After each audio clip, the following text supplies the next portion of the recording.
Prdeča princesa. Pred davnimi časi je živela princesa, ki je imela težave z vetrovi. Prt, prt, puk, puk. Prdci so bili smrdljivi in nadležni. Ropotali so, kot bi grmelo.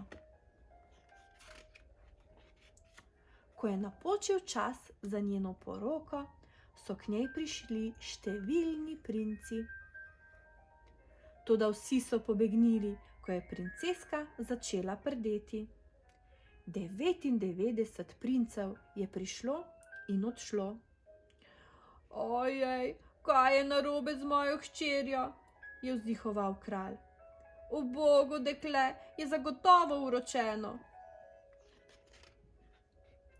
Nekega dne je v goste prišel mladi mož.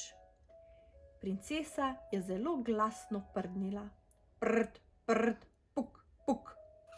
Od groznega smradu so rože ovenele in listje se je usulo z dreves. Mladi mož pa je ni ucvrl proč, le nasmehnil se je.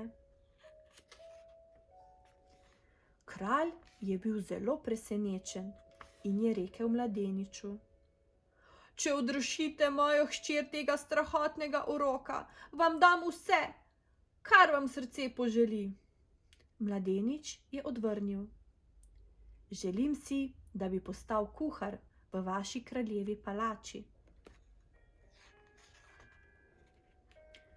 Mladenič je več dni opazoval princeso, kako je jedla pico, sir, šunko, fižol in jajca.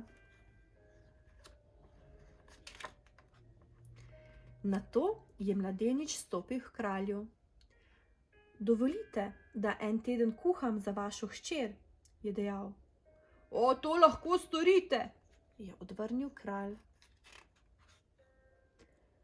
Kaj se je zgodilo potem?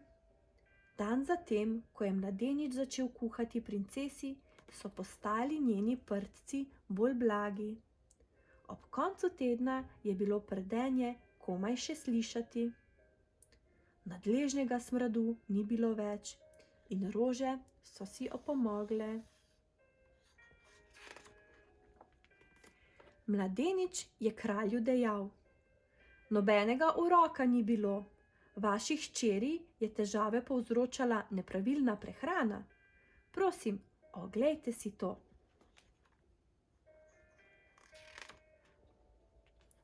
Mladenič je pojasnil: Hrano zaužijemo skozi usta, ki nam po požiralniku potuje v želodec.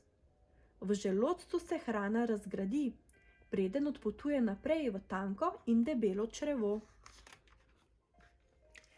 Hrana pomešana s slino v požiralniku. Hrana se s pomočjo želodčnih sokov razgradi v kašasto zmes. Tanko črevo vsrka hranilne snovi iz prebavljene hrane. Debelo črevo vsrka tekočino iz prebavljene hrane, ostanke pa pošlje proti zadnjiku. Hrana, ki jo pojemo, ostane 6 ur v našem želodcu, 8 ur v tankem črevesu in 10 ur v debelem črevesu.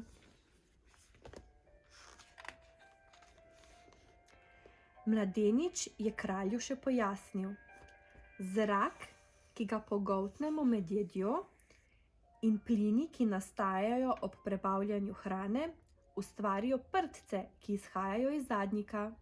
Vsi jemo hrano in spuščamo vetrove. Oj, zakaj pa je moja hči tako smrdeče in glasno prdela?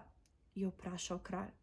Zato sta 2 razloga, je odvrnil mlad mož. Prvi razlog je hrana, ki jo jemo. Jajca, fižol, ocvrta hrana povzročajo več vetrov. Drugi razlog pa je prehranjevanje v naglici. Če jemo hlastno, pogoltnemo več zraka. A tako, je vzkliknil kralj. Torej so njene prehranjevalne navade zakrivile to strašansko težavo.